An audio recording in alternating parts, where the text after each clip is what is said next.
A white business jet lies belly down in a razor-straight clearing near the Mexico-Guatemala border, hours from the nearest paved road. No scorch marks halo the airframe, no wreckage fans into the undergrowth. Just an aircraft set down where an aircraft should not be. The coordinates place it inside Laguna del Tigre National Park, once prized from Mayan ruins, now notorious as a waypoint in Latin America's cocaine superhighway. Traffickers chainsaw runways into the forest, land at night, guided by drones, unload, and torch the evidence. A hobbyist scanning for archaeological sites put the jet on Reddit's radar. The thread didn't stay small for long. One commenter found an overgrown dirt runway close by. Another user ran with that discovery and guessed the plane carried illicit cargo, quote, for sure drugs. Field reports backed that up. In 2020 alone, Guatemalan troops located at least 50 abandoned narco jets in the jungle, some burnt, others intact. Each aircraft was worth millions on its own, but once the powder was gone, they weren't even worth hauling out. That same year, soldiers intercepted a rare live landing. After a firefight, the crew vanished, leaving 3,700 pounds of cocaine inside a pristine hawker siddeley with green and blue stripes. The drugs were worth around $160 million on U.S. streets. According to the DEA, nearly 90% of the cocaine consumed in the United States passes through Guatemala, much of it via air. With pilots pocketing up to $500,000 per run, not every plane or pilot has to make the return trip. Reddit users suggest our mystery jet could be a Citation M2 worth about $5 million. The ghost-thin dirt track runs west from the clearing to a lonely building, just far enough from official highways to keep questions away. As of the last 2024 satellite update, the jet hasn't budged, and the mystery remains. It may have crashed, it may have failed to take off, or maybe, like so many others, it was simply meant to be left behind, a disposable link in a billion-dollar chain. The Missing Mountains. Key in the right coordinates, and the remote tundra of Russia's Chukotka region flickers.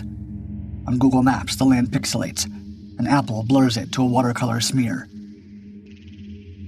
On Yandex, Russia's own mapping service, the anomaly is starker still.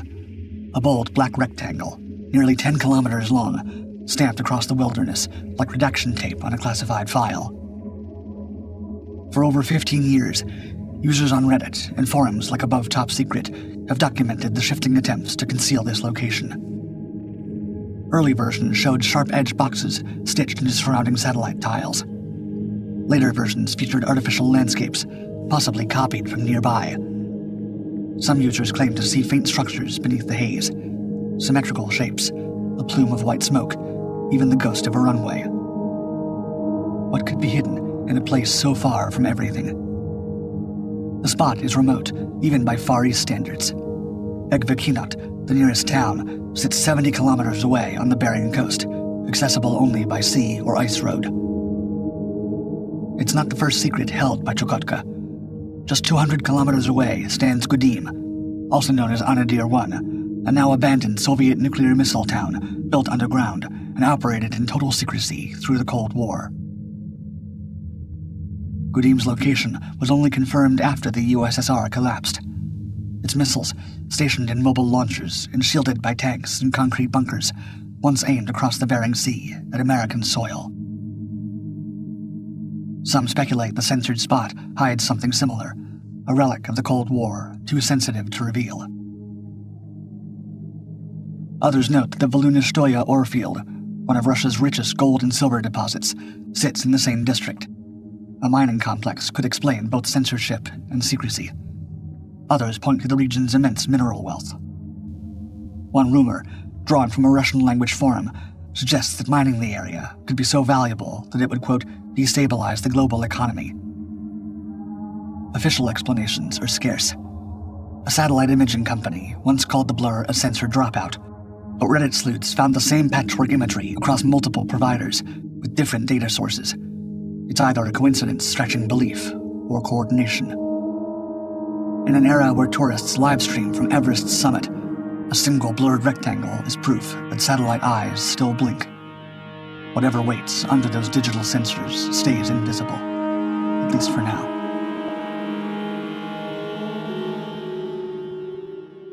The face in the ice. It begins with a glance, one strange formation in a white void. At coordinates along the glacial expanse of Oatsland in Antarctica, a face appears, or at least something that looks like one. A human-like profile etched into a snow-covered cliff, with one eye half closed, a long nose, and a mouth lost in shadow. It's enough to make anyone pause, and on Reddit, they do. The image was uncanny enough to draw a comparison to the 1976 Viking 1 photo of a face on Mars that launched decades of speculation. And this time, the mystery was much closer to home. The coordinates sit in a well-charted wedge of East Antarctica claimed by Australia. Lieutenant Harry Pennell first mapped the coast in 1911 aboard the exploration ship Terra Nova. U.S. Navy flyers on Operation High Jump in 1946, a Soviet expedition in 1958, and Australian surveys through the early 1960s all photographed these cliffs without noting anything stranger than wind-sculpted rock. Antarctica has a way of stirring imaginations with mysterious sightings. In 2016, a pyramid-shaped peak in the southern Ellsworth Mountains went viral. Rising out of a sea of snow, the mountain's four near-perfect sides gave the illusion of deliberate construction. Some saw the fingerprints of a lost civilization, others the shadow of ancient aliens. But geologists offered a more grounded explanation: freeze-thaw erosion. Water fills tiny cracks during the day, then freezes at night, slowly splitting rock and sculpting sharp, symmetrical faces over millennia. It's a process seen in the Matterhorn, and likely here too. Then there's the so-called doorway, spotted near the Japanese Showa Station in 2024. Satellite images show what looks like a rectangular entrance in the ice, too geometric, some argued, to be natural. But countered with a more mundane explanation. This is a grounded iceberg melting in place, a trick of wind, ice, and time, not a hidden bunker. The region itself carries a ghostly signature. Its name honors Captain Lawrence Oates, who limped from his tent into a blizzard during Robert Falcon Scott's doomed attempt to reach the South Pole in 1912, saying, quote, "I'm just going outside, and maybe sometime." Against that lore, a haunting stone face feels almost expected. The face will probably melt into featureless white when the next sheet of snow slumps off the cliff. Until then, it endures beside the very real tale of a man who vanished willingly into Antarctica's gloom, and other stories that believers want to tell themselves about mirages in the snow. The Kamchatka Mark. Halfway down the volcanic, wave-lashed coast of Russia's Kamchatka Peninsula, satellite images pick out a near-perfect circle, almost 300 feet across, scored into black volcanic sand and slashed by a bold X. The mark first appears in photos taken between 2013 and 2021. Since then, it has remained untouched and unexplained. The site lies just outside Vilyuchinsk, a Cold War-era ZATO, the Russian acronym for a closed administrative territorial formation. Once known solely by its postal code, Vilyuchinsk remains a secret city, still inaccessible to outsiders. Vilyuchinsk began as a Cold War base for the Soviet Pacific submarine fleet and remains a critical naval outpost. In September 2024, two brand-new nuclear submarines, the Borai-class Imperator Alexander III and the SN-class Krasnoyarsk, completed an under-ice transfer from the Northern Fleet to their new Pacific home here, bringing nuclear-capable RSM-56 Bulava and Kalibir cruise missiles with them. When the Circle and X hit Reddit, theories ranged from a satellite calibration grid to a Cold War bombing target. One user jokingly called it the screw holding the Earth together. Another user noticed its resemblance to a ground-to-air distress code signaling medical emergency, unable to proceed. Complicating matters, the beach witnessed an ecological scare in the fall of 2020. Surfers reported yellow foam offshore. Days later, thousands of sea urchins, fish, crabs, and octopuses washed up dead. Studies pointed to harmful algal bloom toxins, though rumors persisted of a possible chemical spill linked to military testing. Investigators never nailed a single culprit. Subsequent satellite frames show pale specks inside the X, perhaps debris memorializing the die-off. Kamchatka was closed to foreigners for most of the 20th century. Even Soviet citizens needed special passes due to extensive military secrets in the region. The peninsula finally opened in the 1990s, but Vilyuchinsk stayed fenced. Now, with the sudden appearance of a giant unexplained mark near its shores, the mystery of Kamchatka may be beginning all over again. The Castaway.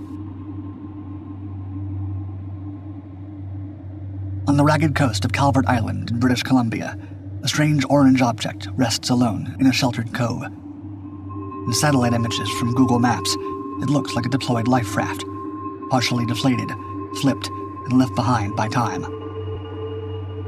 Reddit user Avi Underground spotted it first, launching a multi-page thread filled with speculation. The object appeared floating offshore in 2017. By 2024, it had settled on the sand, barely shifting despite 7 years of tides and storms. Some suggested it was a buoy or scientific equipment. Others believed it might be debris from a long-forgotten emergency, or perhaps a self-inflating lifeboat that had fallen overboard. One user emailed the Canadian Coast Guard. Another contacted the nearby Hakai Institute, a research center perched just a few miles north. No answers came. The raft, or buoy, or capsule, or whatever it is, remained. It wouldn't be the first time the Pacific delivered the unexpected. In 2012, a Harley-Davidson swept away by Japan's tsunami was found on a remote beach in British Columbia, its license plate intact. During a 2020 coastal cleanup, researchers collected more than 80,000 water bottles from a single stretch of British Columbia's shore, many labeled in languages from across the Pacific Rim. Alongside the bottles, they found crab floats from Oregon, a message in a bottle from Korea, and strange objects like mannequin parts and submarine equipment that no one could quite explain. Calvert Island's interior is a tangled mass of peat bogs and towering forest, so reaching the object in person would require a bushwhack through nearly impassable terrain, or a boat through unpredictable surf. So the object remains as a kind of modern ghost, part castaway, part artifact. If it was ever tied down, if someone once floated ashore inside of it, no record remains.